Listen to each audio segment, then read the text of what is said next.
উন্নত চিকিৎসা না দিয়ে খালেদা জিয়াকে হত্যা করতে চায় সরকার।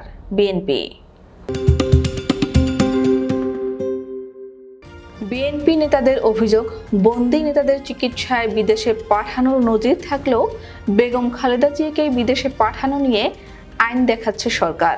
তাদের অভিযোগ, উন্নত চিকিৎসা থেকে বঞ্চিত করে বেগম জিয়াকে হত্যা করতে চায় সরকার। ছাত্রদলের সাবেক সাধারণ সম্পাদক হাবিবুর রশিদ হাবিব সহ বন্দী নেতাদের মুক্তির দাবিতে জাতীয় প্রেস ক্লাবের সামনে মানববন্ধন করা হয়। এতে বিএনপির স্থায়ী কমিটির আরেক সদস্য মির্জা আব্বাস জানান, প্রতিদিনই জেলে যাচ্ছে নেতাকর্মীরা। বেগম খালেদা জিয়াকে বিদেশে নিয়ে চিকিৎসার অনুমতি না দেওয়ার সমালোচনা করেন তিনি বলেন, আমরা কতবার বলেছি দেশনেত্রী বেগম খালেদা জিয়াকে মুক্তি দিয়ে অথবা চিকিৎসার জন্য দেশের বাইরে পাঠান। ওনার অবস্থা বেশি ভালো না। সরকার বলছে আইন নাই। আইন থাকবে না কেন? আইন কি মানুষের জন্য, না আইনের জন্য মানুষ?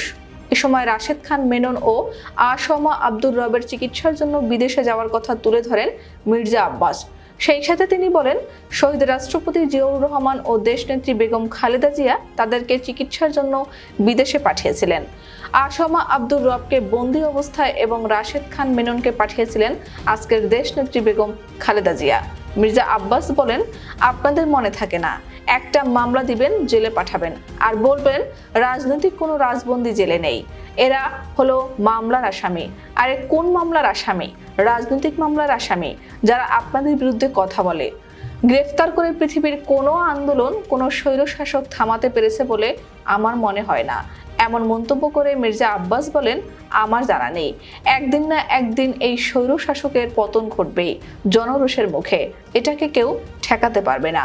এদিকে জাতীয়তাবাদী ওলামা দলের নতুন আহ্বায়ক কমিটির নেতাদের নিয়ে শহীদ রাষ্ট্রপতি জিয়াউর রহমানের কবরে ফুল দিয়ে শ্রদ্ধা নিবেদন ও মোনাজাত করেন নেতাকর্মীরা।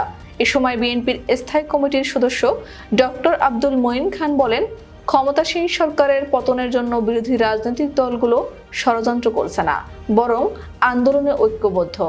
ডান বাম সবাই তারা প্রকাশ্যে বলছে এই সরকার জনগণের ভোটে নির্বাচিত নয়, তারা প্রহসনের নির্বাচনে ক্ষমতাসীন হয়েছে। সেজন্যই সরকার জনগণকে ভয় পায়। কারণ জনগণ বাংলাদেশের স্বাধীনতা ও গণতন্ত্রের জন্য শত শত বছর ধরে আন্দোলন করেছে। আবারও তারা যে কোনো স্বৈরাচারী সরকারের বিরুদ্ধে ঐক্যবদ্ধ হয়ে রুখে দাঁড়াবে। ডক্টর আব্দুল মঈন খান বলেন, বিএনপির এই আন্দোলন ক্ষমতায় যেতে নয়, ক্ষমতা কাঠামোর পরিবর্তনের জন্য। তাই বিএনপি সেই লক্ষ্যে রাজপথে আছে এবং রাজপথে থাকবে। আব্দুল মঈন খান বলেন, বর্তমান আওয়ামী লীগ সরকার নতুন প্রজন্মের মন থেকে জিয়াউর রহমানের নাম মুছে ফেলতে চেষ্টা করছে, কিন্তু সরকারের সেই অপচেষ্টা সফল হবে না।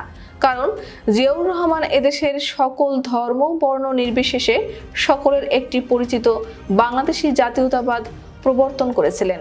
তিনি স্বাধীনতোত্তর তলাবিহীন ঝুড়িতে পরিণত হওয়া বাংলাদেশকে স্বয়ংসম্পন্ন করেছিলেন। মঈন খান বলেন, গত 15 বছরে দেশে ফের নতুন বাকশাল কায়েম করেছে আওয়ামী লীগ সরকার। এখানে গণতন্ত্র নেই, মানুষের বাক স্বাধীনতা ও নারীর স্বাধীনতা নিরাপত্তা নেই।